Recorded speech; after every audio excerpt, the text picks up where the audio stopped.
Hello Cowboys Nation, welcome to another video, and without further ado, let's get to another round of news from America's team. Why Cooper Rush is on Cowboys injury report after Dak Prescott injury. The Dallas Cowboys have a brand new dilemma behind center amidst the Dak Prescott injury. Cooper Rush landed on the injury report Thursday. Yes, the same Rush is slated to start on Monday against the visiting Houston Texans. But how did the backup to Prescott land on the injury report? NFL Network insider Tom Pelissero provided details on X, formerly known as Twitter. Turns out Rush is dealing with a significant ailment above the chest. Rush left practice with a neck injury. Pelissero added that Rush still fully participated in practice. With Prescott out following hamstring surgery, many across the league wondered if it was time to pivot to Trey Lance. Cowboys ESPN reporter Todd Archer, however, clarified the impact of Rush's neck ailment. Turns out Rush's neck had bothered him the last few days.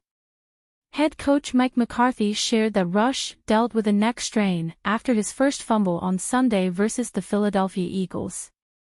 Archer added a reaction from Rush himself. "Little neck thing, but we were good to go. We're feeling great now," Rush said via Archer.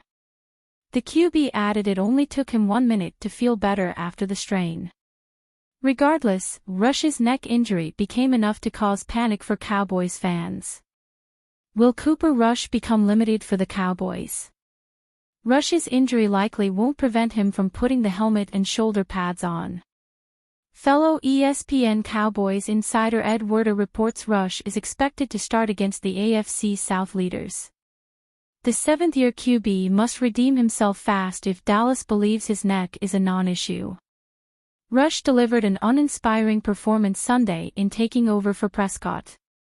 Philly bottled him up and held him to only 45 passing yards on 13 of 23 passing. The Eagles sacked him once and forced 2 fumbles.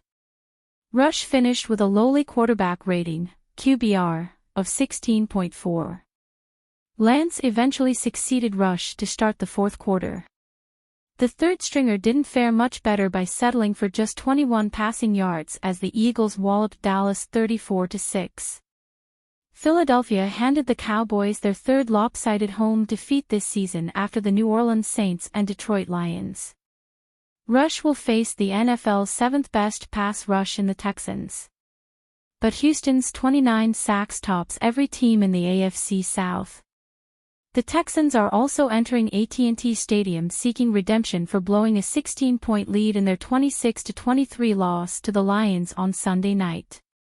Houston is a 7.5-point favorite to beat the slumping Cowboys, who have lost 4 in a row and stand at 3-6 overall. Cowboys anoint Dowdle as RB1, he's the lead back. The Dallas Cowboys entered the season without a star headlining their run game out of the backfield.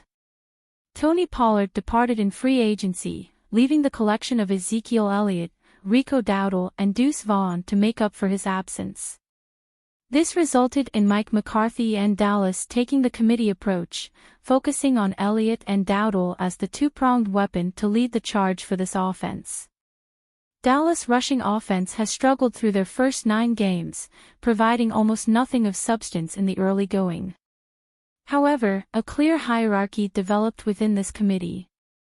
Dowdle, getting the first real usage of his career, appeared the far superior option to Elliott, who seems to have little tread left on his tires. Thursday, the Cowboys made a change in their backfield structure. McCarthy revealed that the team will shift focus to allowing Dowdle the load of responsibility as the number 1 back. "Definitely, you have to get him the ball.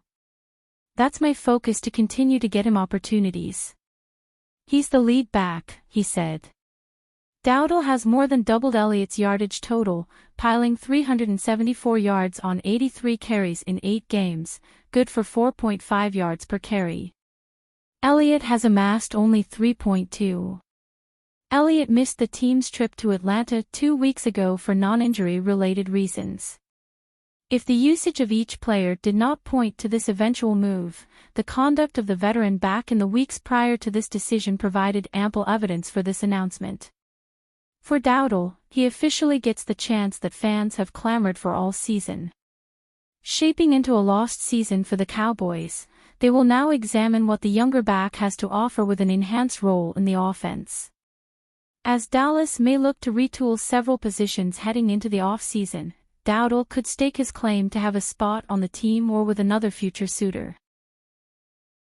NFL reporter addresses Dallas Cowboys rumors of Deion Sanders replacing Mike McCarthy in 2025. Dallas Cowboys head coach Mike McCarthy was already on the hot seat before the season-ending Dak Prescott injury. With the franchise signal caller lost for the year and pressure heating up, it's now an expectation that McCarthy won't return in 2025. However, there have been NFL rumors about his replacement. Dallas is on pace for its first season with double-digit losses since 2020, which also came under McCarthy. It would be the second time in 5 years that the Cowboys failed to make the playoffs under McCarthy.